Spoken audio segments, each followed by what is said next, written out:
Today marks exactly 3 weeks since the death of George Floyd at the hands of the Minneapolis police. And this weekend, just as we've seen every day since his death, the protests continued in Washington, Los Angeles, Nashville, Miami, among many other cities. But just as the nation seemed to be finding something of a balance to those protests, there were no ugly violent incidents nor looting at any Floyd protests over the weekend.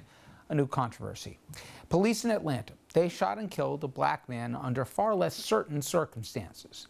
Police, they approached 27-year-old RAYSHARD Brooks in the parking lot of a Wendy's. He was passed out in his car and was blocking the drive-through lane. Police approached, they conducted both a breathalyzer and sobriety test with little issue. When they tried to arrest Brooks, who failed those tests, he resisted. The cops pulled their tasers. Brooks took one off the officers and ran. While running away, Brooks turned and pointed the taser at the cops, and they opened fire. Brooks was shot twice in the back, and he died later at a nearby hospital. One of the officers was fired by the city on Sunday, the other placed on administrative leave. In response, a protester burned that same Wendy's to the ground. She was described as a white woman. There is a $10,000 reward out for her arrest. Atlanta police arrested 42 protesters just over the weekend. And on Saturday, Atlanta's police chief resigned. That over the shooting. Erica Shields' resignation, it was announced by the mayor. This was the 48th officer-involved shooting in Georgia this year. Now the shooting leaving the city's mayor asking questions and appealing for calm. People are looking to us to lead, but when these things continue to happen over and over again, we're asking ourselves the same questions. How do we lead during this time? And the only thing that I can call upon right now are the things that we have called upon historically. And that's just this reminder that we will get to the other side of this. It's left the family of RAYSHARD Brooks, the victim here, asking the same sorts of questions that too many families, frankly, have had to ask. No one walking this green earth expects to be shot and killed like trash in the street for falling asleep in a drive-thru. Not only are we hurt, we are angry. When does this stop? Before it happened to us, I could only guess at what you felt, but now I understand. Life shouldn't be this complicated. Life shouldn't be where we have to feel some type of way if we see a police or somebody of a different color. Now the family's attorney questioning why police turned to lethal force when other options he thought were available. And people ask, how could this have ended? Why did he resist? Why it could have ended there? Well, it also could have ended here. I can walk. My sister's house is right here. That's how this could have ended. It didn't have to go to that level, and that's what we're saying in America with policing, is this type of empathy is gone. And for more, let's bring in our guest, Kirk Burkhalter. Kirk is a professor of law at New York Law School, also spent 20 years as a detective in the NYPD, and he comes from a family of law enforcement. Professor, thanks for the time. I appreciate it. My pleasure. Happy to be here. I got a lot of questions for you, but I'd love for you, if you could, to give me the perspectives from where we don't see, but you and your dad spent more than 40 years of your professional lives, and that's inside the precinct houses. Do you think in most precinct houses, when they saw the video of what happened in Minnesota, they said that Officer Chauvin committed murder? Did they look at it and say, almost nobody, I don't care if we're in a blue or a red, a city or a suburban or rural area, they all said what he did was more than wrong?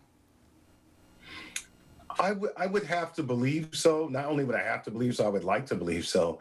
I think it would be difficult for any police officer in this country to look at that video and find any justification in any way, shape, or form for those actions. And as a matter of fact, I would think that most police officers would see that gross, heinous act as nothing short of murder.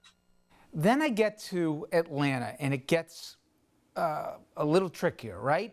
In that we have an incident.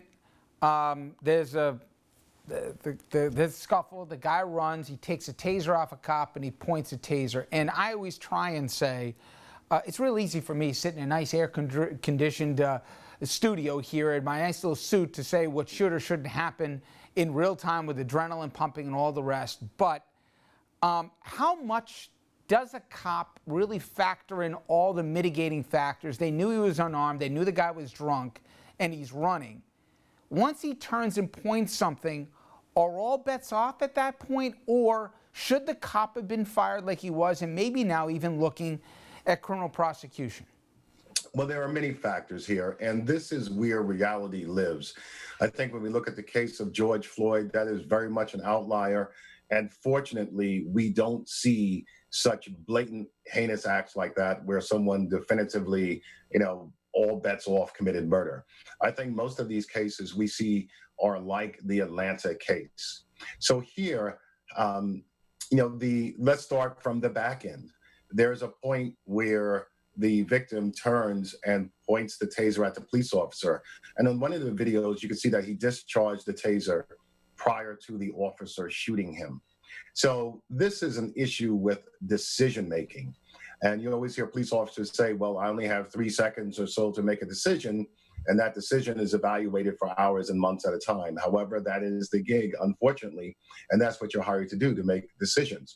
Once this man discharged that taser, more than likely, that taser was the type that would have taken another 15 seconds to recharge.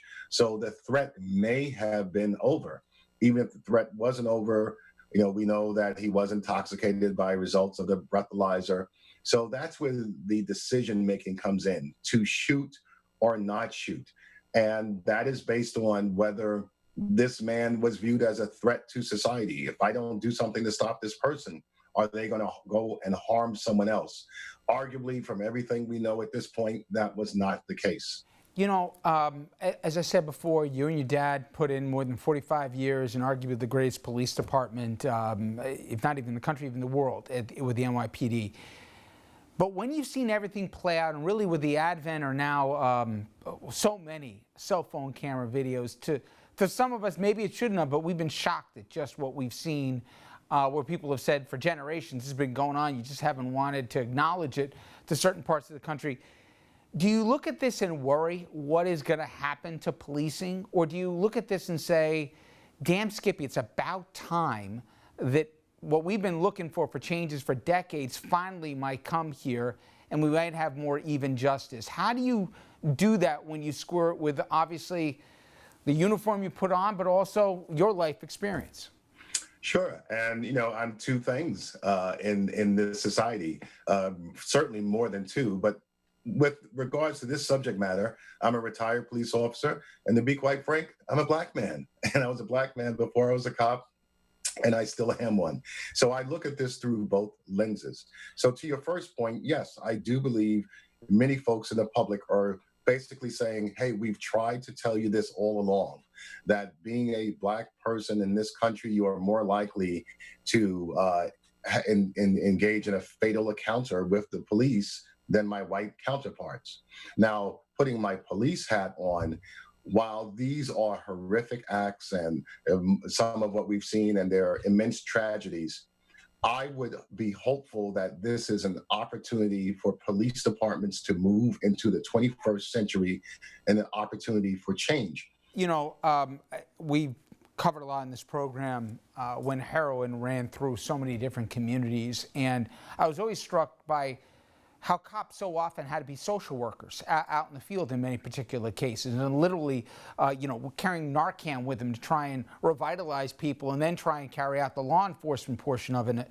So I get the idea that it's been long overdue that there's a civilian component that can deal with the mentally ill, those suffering from drug addictions, intervention maybe in domestic incidents, but is that really practical? Isn't there a component that you need somebody that can bring the law enforcement of it? I know it sounds good on paper, but are you worried practically how somebody that's only armed with good thoughts and intentions is really going to be able to handle those kind of situations? Well, I think that we should consider merging the best of two worlds. So, for instance, just cops are always going to be, police officers are always going to be first responders. Folks, that would take a tremendous culture change for someone to pick up the phone and while they are engaged in a physical altercation to call 911 and say, hey, I need a social worker over here because I'm not getting along with my brother. He and I just are constantly fighting. We are conditioned to call 911 and the police will respond.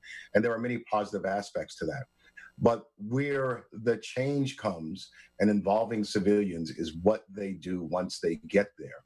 So there's no reason, for instance, why we cannot have civilians assigned to various precincts and law enforcement jurisdictions in the same way that we have uniformed members of the service, uniformed police officers. And after all, that actually is a more effective manner for delivering social services and police services. We're saying real changes, or at least proposals, maybe that's a better way to say it, Detective, coming in real time. They're getting rid of plainclothes unit in the NYPD. They announced that today. I'm curious, you looked at this as an opportunity. I think that's the best way we could look at it, but you come from 2 generations of cops. If your nephew or somebody in your family came to you and said, hey, I'm thinking of joining, Uncle Kurt, would you talk them out of it in this climate?